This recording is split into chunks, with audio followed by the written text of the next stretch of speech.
Hey, what's up guys? Welcome back to the channel. This is the Law-Abiding Savage, and as you can tell by that thumbnail, today we're going to be talking about something a little bit different. We're going to be talking about our EDC, our everyday carry. Now, there's so much that goes into this, and those of us that are in the 2A community, those of us that have been involved in shooting and guns and different things, training for a while, we know, we've heard 1,000 videos where someone says, this is the EDC for you. This is the gun you need to be carrying. You gotta go and buy this. And the truth is that there's so much more that goes into an EDC, an everyday carry, than just that, just because somebody said to buy it.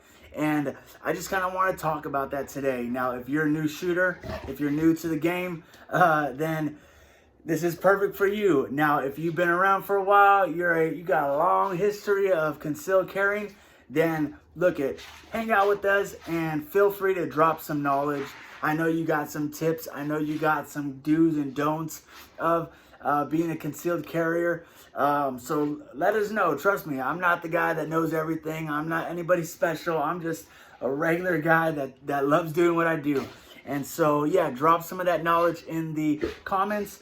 And for those that are here watching this, treat this video like you would a watermelon, like I've heard before. And that is, eat the good stuff and spit out the seeds.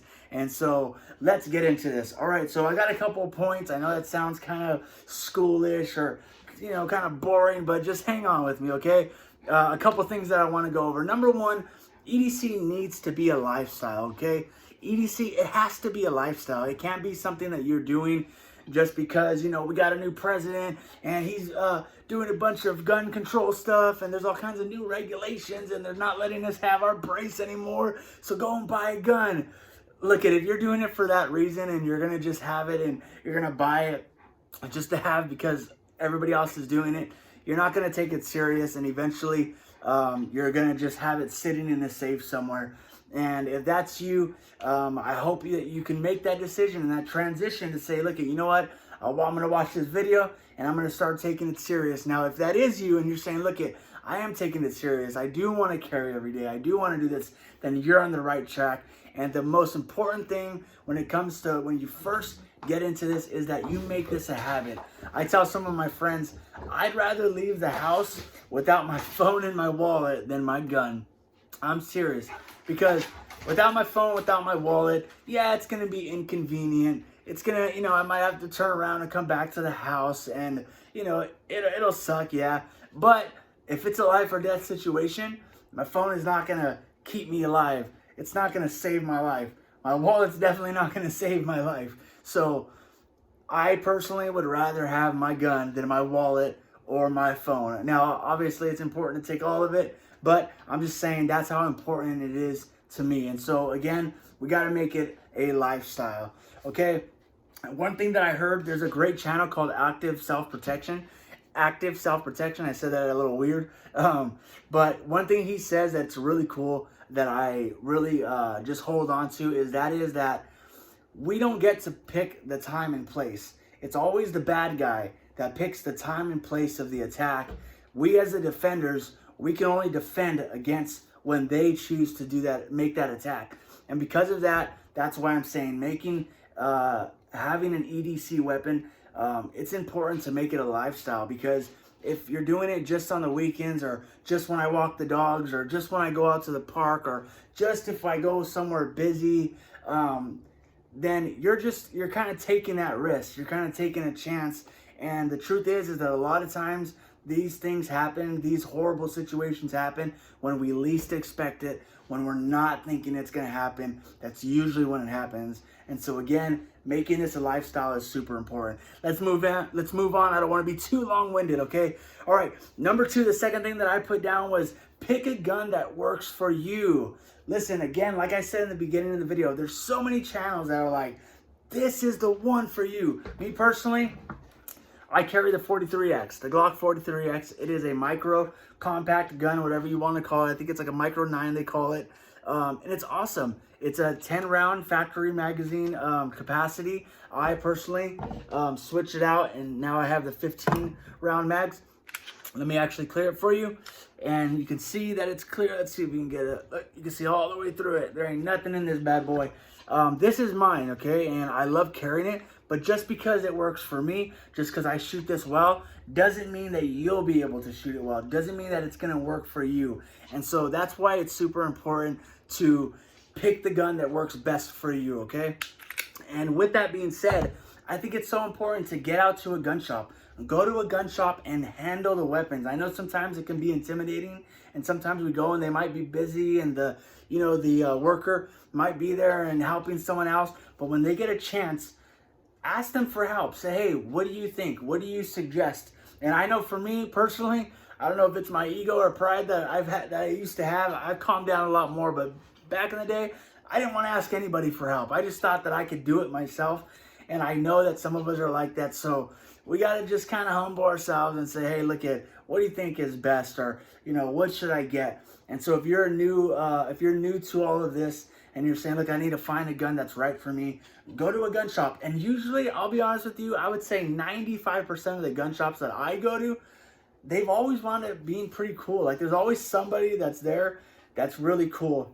And they don't mind taking the time to help you and to, recommend something to you. And that way you can kind of feel, how the gun feels in your hand, and you get a kind of an idea, because all of our hands are shaped different. We just are different people. So different things work for different people. Okay. Another thing, just a quick tip, is there's a lot of gun ranges that you can go to and rent a gun to shoot. And so there's nothing wrong with that. You can go to a gun range and say, hey, can I rent the SIG P365? And can I rent the Glock 43X? And, this one or that one. And, buy 100 rounds or bring 100 rounds and put some through, put some through each gun and see how you feel. See how you feel when you reload it. See how you feel when you shoot it, the recoil. All of those things are important, and that will play a factor because, again, I've heard this before, and it's very true. If you're not comfortable with your gun, if you're just not comfortable with your gun, most likely you're not going to carry it. When I first bought this guy right here, this Glock 19X, and also this is clear. Let me see if you guys can see it. There's no mags in here. There's nothing in there. There you go. When I first got this, I thought, oh, this will be great to conceal carry. It's a Glock 19. A bunch of people do it. And to be honest, it just wasn't comfortable for me. I shoot this firearm great, and it's now my bedside gun. But it's not something that I would conceal carry, just because I didn't like it. To be honest, it wasn't comfortable, and I know that if it's not comfortable, I'm probably not going to take it out with me. And so because of that, I decided to put it aside, and I used a different gun. Actually, at the time, I picked a Taurus G3C to conceal carry over a Glock 19. I know some of you guys are going to be like, you're crazy, dude. But I did it because the Taurus G3C was more comfortable for me at the time, and so I did it. I'm not saying that's right, but a lot of people tend to carry what's comfortable for them. And so, that being said, take that advice as you want, but pick a gun that works for you. Another thing is spouses. Don't, if you're a boyfriend, girlfriend, husband, wife, don't just buy your spouse a gun thinking that that's what's going to be best for them. I did that, and let me give you an example of what I did horribly wrong, okay? I went out and I bought my wife a couple years ago this little guy. My wife wanted a small gun. She didn't want something that's big in her purse, And I went out and got this. I was like, this is the coolest, smallest little gun that I could find. And it is clear, no mag, nothing in the mag. But I thought it would be perfect. And so I got it. I mean, this thing is literally smaller than my hand, It's smaller than my hand. So I thought, this is going to be perfect. It shoots 380. It's going to be perfect. Well, I took it to the range, and after one magazine, I'm talking about 1 6-7 round magazine, the palm of my hand was literally hurting. And I've shot a ton of big guns, from 58E to 44 Magnum, 357 Magnum. And honestly, this thing was hurting my hand after one magazine. And so if it was bothering me, I knew for a fact my wife would shoot this once at the range and never carry it. And so that's why I'm saying it's important to actually go and shoot a gun or fill a gun and know what it's like, how it operates, and then you can make your decision from there. All right, I don't want to keep going too long. Got a couple things to go over, but we won't be long. Okay, the other thing that is super, super important is to carry it properly. This is a massive thing when it comes to concealed carrying. You got to carry it right. Don't do the Fallon carry, okay? Don't do the convict carry or whatever they call it, the gangsta carry, all right, where you just stuff a gun in your waistband and hope that it stays there, okay? That's how people shoot their junk off, okay? Or that's how people have really bad accidents is they drop their gun, you know, they embarrass themselves in the middle of a store because they're just putting it in their pocket or something, or, you know, something may happen. I mean, I don't know personally of this happening, but I would think if there's a really bad life and death situation and you got to take your gun out and you just have it stuffed in your pocket, you might grab it and pull the trigger while your finger goes into the trigger guard while you're pulling up. You know, you're reaching in to grab it and boom, you know, you put your hand there on the trigger. So you got to carry it properly. What do I mean by that? You got to get a good belt. There are tons of great belts that range from $30 all the way up to a couple $100, but that's up to you on which one you want to get. But you want to get a good, rigid, thick belt that's not going to just bend everywhere. You know, you don't want to just go to Walmart and, you know, just buy any old belt there. You want to get one that's made to put a holster on so that you can hold your gun properly. Okay, and then also just jumping right into it, a holster. You want to get a good holster. You don't want to just, you know, grab anything, you know, so to speak, but you do want to put it in a holster. I'm not saying you have to spend $200 on a holster, but you also don't want to, and I don't want to talk bad about any, but we know some of the brands and some of the holsters that are just trash. You know, they're just trash. They're made for like especially those universal ones that are like, hey, this holster carries 475 different types of guns. And then, you know, you go to put your gun in there and it's like throwing your gun into a plastic bag. You're like, what the heck? So you want to make sure that you, you know, get the right holster. That's super important. Okay.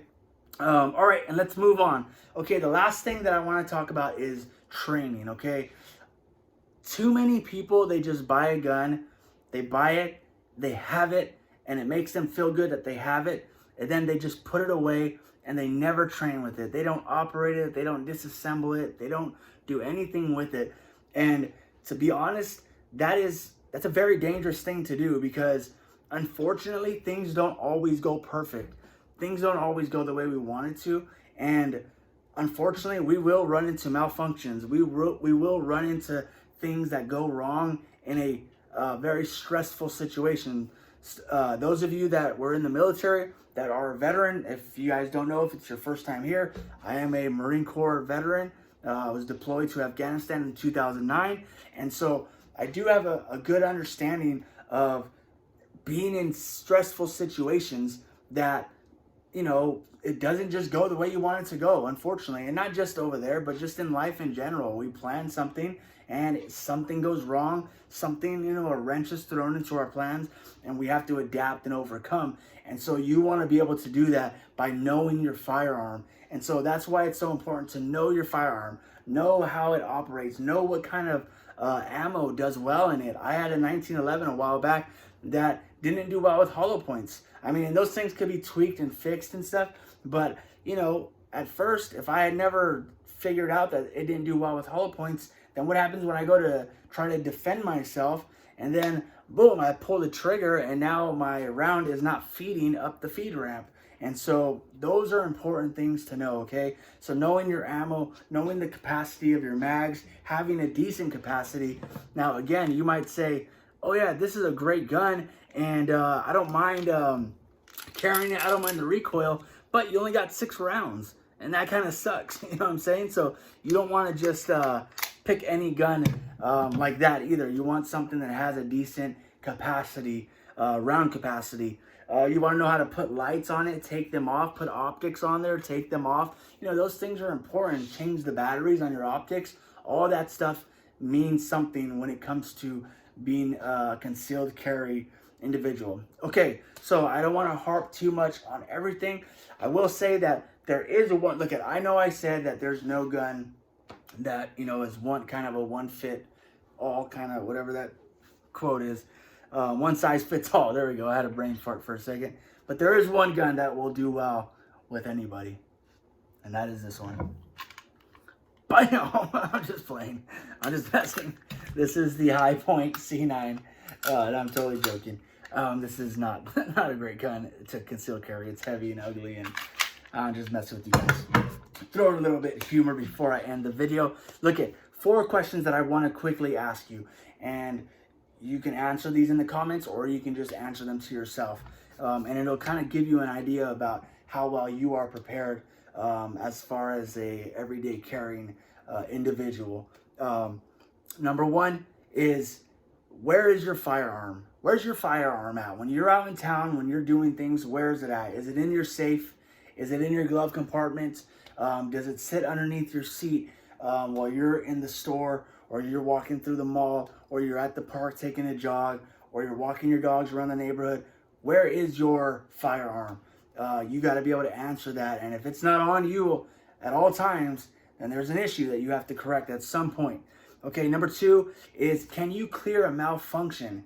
If you are suddenly shooting and you get that click, do you know to tap, rack, bang?